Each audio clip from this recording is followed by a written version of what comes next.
Hello and welcome to Weekly Word. My name is Haley Halleck and I am the owner of Stitched Head and Heart Project. I'm also a coach here, and I also do some hypnosis and progressive therapy called Psych-K. I want to welcome you guys back and myself back. It's quickly become a monthly word instead of a weekly word. And a lot of that has to do with the fact that we have been super busy. So that's a good thing. But I do definitely miss having the videos here online and being able to inspire others that don't get to come into the office every day. So speaking of, on the way into the office, I was listening to a radio program that I listened to on the way here, and the gal said something just absolutely profound. Something maybe that had, that I understood. There were tenets that I understood to some degree, but she kind of took it one step further, and it really resonated with me. So I wanted to share that with you guys. So she was essentially saying that the remedy for poor behavior is in the solution is essentially the contrary of the problem, right? So that makes sense, right? That's obvious. But the way that she worded it, it was just like, oh, I get it now. So oftentimes in the office, and I had people come in and say, okay, well, I have this behavior, or I keep doing this thing, or, you have addictions, or you have, marital problems, or whatever it is, right? And I can't stop myself from doing this thing. I cannot stop doing it. As much as I try, I can't stop. Well, one component is where we're putting all of our energy and our focus on the problem, not the solution, right? So that's one of the areas that she kind of illuminated. Stay focused on the opposite of that. How do we remedy it? Become problem solvers rather than those who are focused on the negative things that happen in life. Okay, so that was one of the tenets. Secondly, it was that, okay, so if we have one thing, what's a great question to ask ourselves? What would we rather have? We do those practices all the time in the office here with the Psych-K technique. Our belief statements that we create are contrary to what we're personally experiencing. So I kind of understand the formula, but what she said was, in the example that she gave, I guess maybe it has to do with the fact that I personally experience these kinds of behavior modification internal monologues with myself. So one of the things that I've always said, and I've said to my clients, is so we need to have healthy internal monologue. We have to be gentle and kind to ourselves as we're learning, because we're constantly faltering. And if we reprimand ourselves, we're not focused on the solution. We're not focused on the betterment, the cultivation, the fostering of being better people.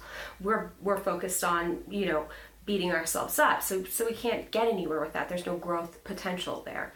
So be gentle with yourself. Well, she says, do the same for others, right?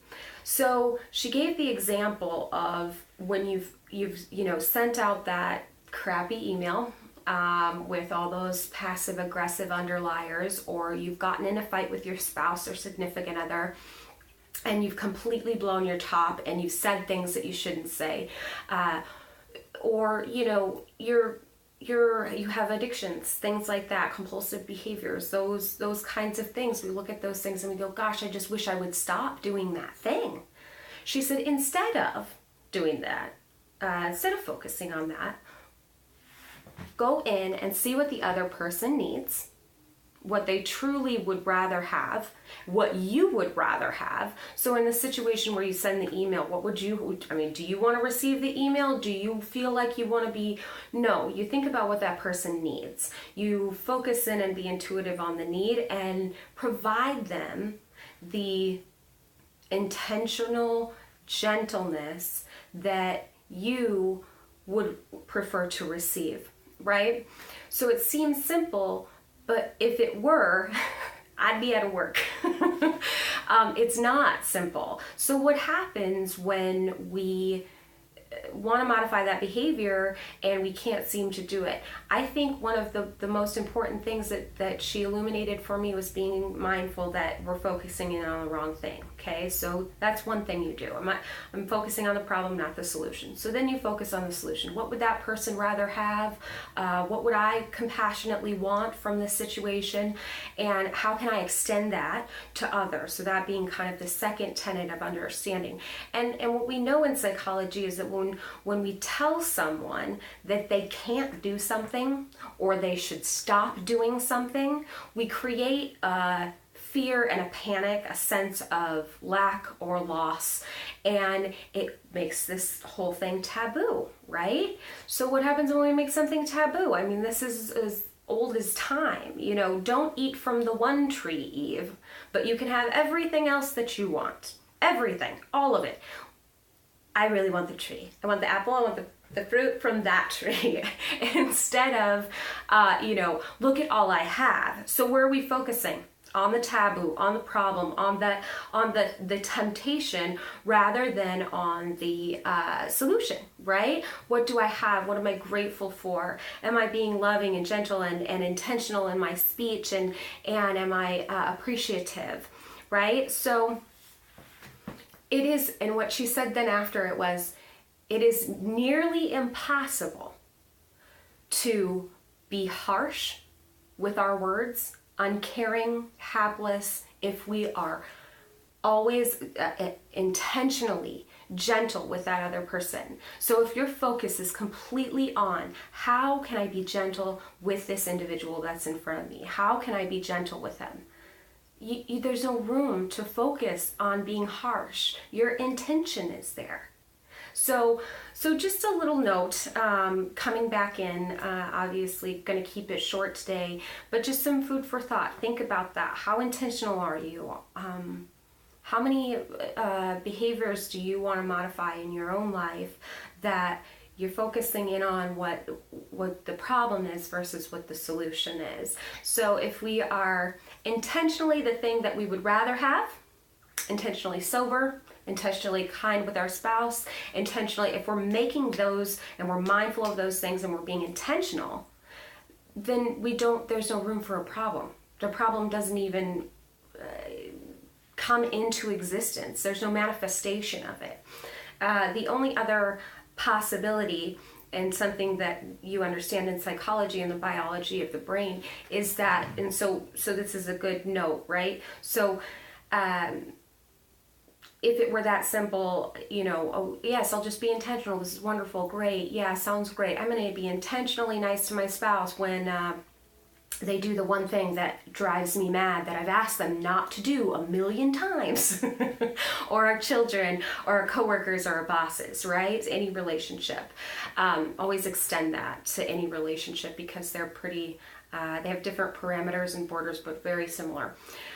So what happens when we are in that state? Okay, so there's the possibility of the taboo thing and the behavior modification that makes it difficult. What happens in the biology of the brain is that the amygdala tells us, ooh, we are in trouble. Red alert, red alert, red alert. This person, I'm perceiving some sort of threat, whether that be emotionally, spiritually, physically, hopefully not physically, but whatever it is. And it's just a primitive part of our brain that will hijack any prefrontal reasoning or intention. So always, always, always, I know this sounds absolutely insanely silly, and we would like to be more evolved creatures and think that even in that heightened state of anxiety that we can be good people. You can't. You can't. I mean, it's as simple as that. You can't be your best self when the brain is telling you, I am perceiving a threat. Okay? So don't let your brain fool you. Don't let your arrogance fool you. You aren't that evolved. So that's one other component. Take your time out, especially if we're intentional, right? If we're intentional about it, we intentionally focus in and go, I'm out of control, and anything I say right now is going to make me sound like a crazy person because I feel crazy. So step back, revisit it. The problem's still going to be there. Unfortunately, it's just the way life works. So those are my little tips for today. We will be back hopefully next week, as long as things are not insanely crazy busy. We will definitely be back to visit you. I had the intention of the initial video coming in, to the new year, to do something about accomplishments for the year, focuses on goals for this next year, and the gratitude that we have for all the accomplishments that we've made in 2016. I think I'll still touch on that for our next video, but I'm not totally positive. Sometimes inspiration comes out of nowhere, like today on the way to work. So I really greatly appreciate all of you guys that are listening out there and sharing our videos on YouTube and Facebook and Twitter. Please subscribe to our channel and send your friends our way. We feel like we do a relatively good job of giving some good insights into the way that the mind works and how we can modify behavioral issues and just some spiritual stuff as well. So head on over, subscribe, and we will see you next week, because it's Weekly Word. I'm going to hold myself to that. Behavior modification. Blessings, everybody.